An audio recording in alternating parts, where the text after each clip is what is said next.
Hi everybody, I'm Alchemist2 and I'm back again with another series review.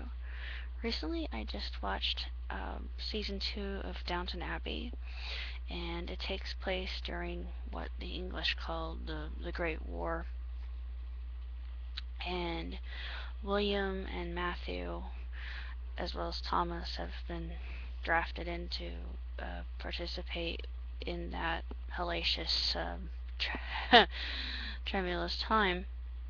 And eventually the abbey itself is converted into a convalescent home, much to the distress of Cora.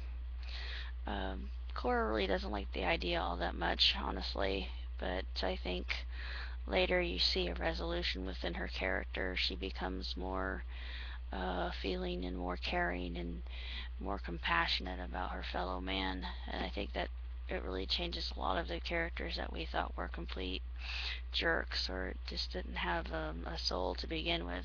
Won't mention any names. I think you know who I mean.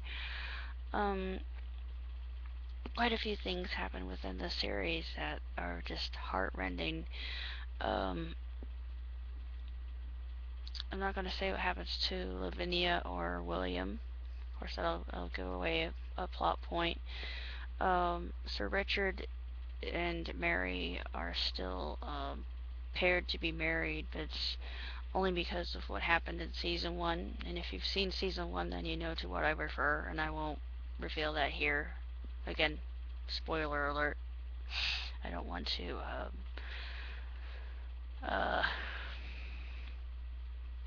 bring to light anything that will give away the synopsis of the story itself, because it's so artfully written and masterfully done that I can't possibly ruin it.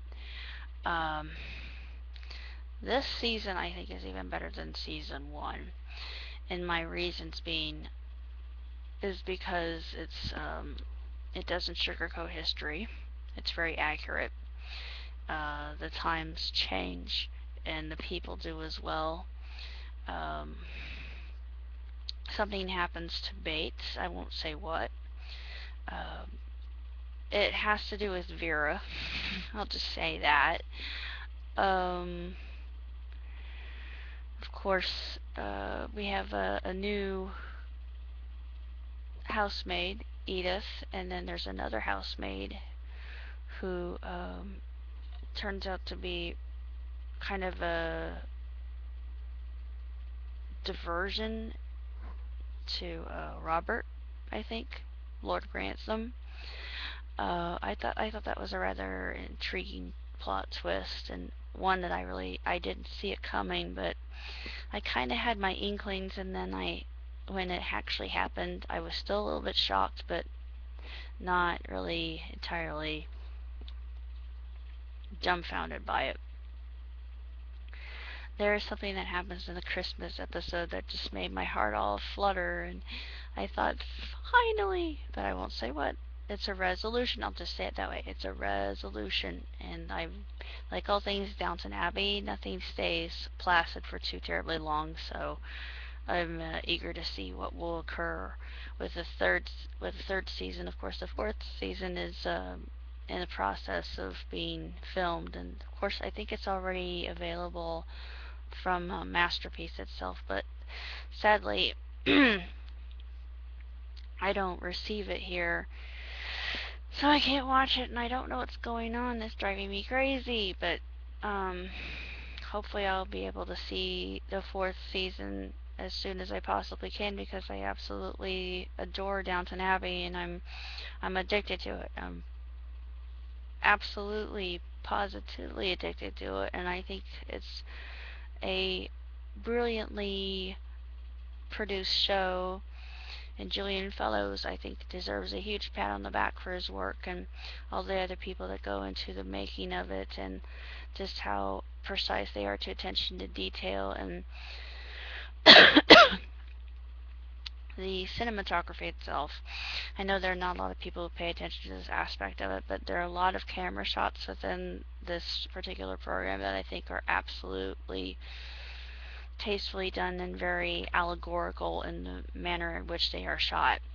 I won't say how, and I won't say what or why. But if you've seen season 2 and you've noticed the same shots that I have in my artistic viewing of the program, you think that was a good choice for that particular scene because it really described the whole mood and the character himself or herself or whatever was happening within that particular scene. It just was genius. I felt, that's just my opinion. Um, I think that the background music is absolutely spellbinding, and I would love to get a copy of the soundtrack at some point in time. I can't really afford it at this juncture, but I'm hopeful that I can in the near future. Um, I have to say that this is the best season so far, and it just adds on to something that I already enjoyed and find to be a great way to relax and wind down and just enjoy my day. And I feel that Lady Grantham, the Dowager Countess Violet, played absolutely spectacularly by Dame Maggie Smith. I think that she deserves an Oscar for what she's done. I feel that her lines are probably the funniest and the pithiest in the entire series because she's so full of wisdom. She's got what we call mother wit over here. That's basic common sense. And she seems to be empathetic and being so discerning, she sees things that other people would not, or other characters would not, and she catches on to inclinations that other characters express that they themselves are not aware of. That's all because of her years of wisdom. And she's just such a magnificent character. I think she's probably one of my favorite characters in the entire show. I just want to hug her. I adore her. I would love for her to be my grandmother. Um, I think she'd be the coolest grandmother ever. But that aside, I really feel that this season of Downton Abbey, season 2, has exceeded all my expectations, and it's very labyrinthine in every which way, shape, or form, and you really have to be on your toes and you have to be at attention to really comprehend the underlining plots that are occurring. And it's really fascinating, and I think it is an appropriate and very accurate portrayal of that kind of lifestyle. Just how the other half lives, as the song goes, as the song says. Um, in excess, by the way, if you didn't know. I don't really know the name of the title of that song. Uh, but, oh, it's called The Devil Inside, but okay, I remembered. But anyway,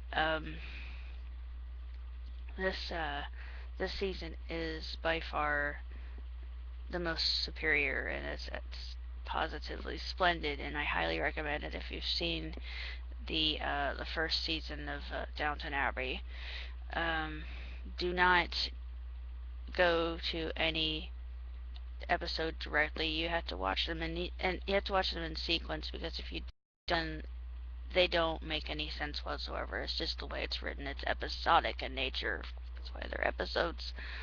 But each episode will compile upon itself, and it will bring in elements from previous episodes.